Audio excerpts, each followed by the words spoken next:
Hi everyone, সবাইকে good morning. তো সকাল সকাল বেরিয়ে পড়েছি, বৃষ্টি পড়ছে, তো সুন্দর একটা ওয়েদারে বেরিয়ে পড়েছি। তো কোথায় যাচ্ছি দেখতে হলে পুরো ব্লগটা দেখতে হবে। আর এটা হচ্ছে আজকের ওয়েদার, মানে পুরো মেঘ গুড়ি গুড়ি বৃষ্টি পড়ছে। এটা হচ্ছে আমাদের পাড়া, বাড়ির সামনে এত বড় একটা পুকুর আছে। তো একটা সুন্দর বৃষ্টি ওয়েদারে বেরিয়ে পড়েছি। তো ভালোও লাগছে না যে প্যাচ প্যাচ করছে, বৃষ্টির ওয়েদারে বেড়াতে বেশি ভালোও লাগে না। তো অনেক দিন ধরে যাওয়ার ইচ্ছে ছিল সেখানে, তো ফাইনালি বেরিয়ে পড়েছে, এটাই অনেক খুশি, হ্যাপি। তো এখানে দিদিও চলে এসছে, এখন ট্রেন ধরবো বলে এখানে বসে আছে। আর এখানে বৃষ্টি এখনও থামেনি, অনেক বৃষ্টি পড়ছে সারাদিন ধরেই, মনে হয় বৃষ্টি পড়েই যাবে। তো এখানে টোটো নেমে, ট্রেন থেকে নেমে টোটোয় উঠে গেছি। আর এখানে হচ্ছে পুষ্পিতাদির সাথে দেখা, মানে অনেক দিন পর ক্লাস শেষের অনেক দিন পর দিদির সাথে দেখা।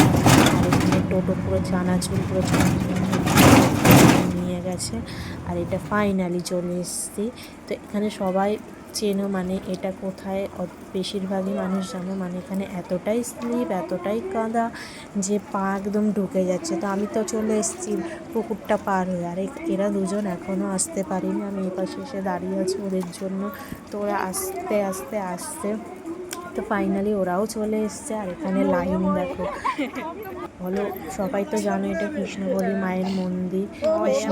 তারপরে এখানে পায়ের কাঁদা দেখো, মানে পুরো পা কাদায় ভরে গেছে।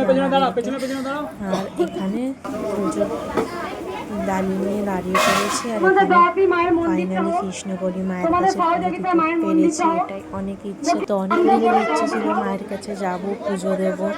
তো এটা হচ্ছে মা ফাইনালি সামনে দিয়ে দেখতে পেয়েছি, মনটা অনেকটা খুশি ছিল, আবার খারাপও লাগছিল যে সামনে দিয়ে, অত সামনে দিয়ে গেছে কিন্তু একটু ভালোভাবে পুজো দিতে পারিনি। তো ঠিক আছে, যেতে পেরেছি এটাই অনেক। তো ট্রেনেও উঠে গেছে পুজো দিয়ে। আর এইটা হচ্ছে সকাল থেকে না খেয়ে গেছিলাম, তো ট্রেনে উঠে আমরা কিছু খেতেও শুরু করে দিয়েছিলাম।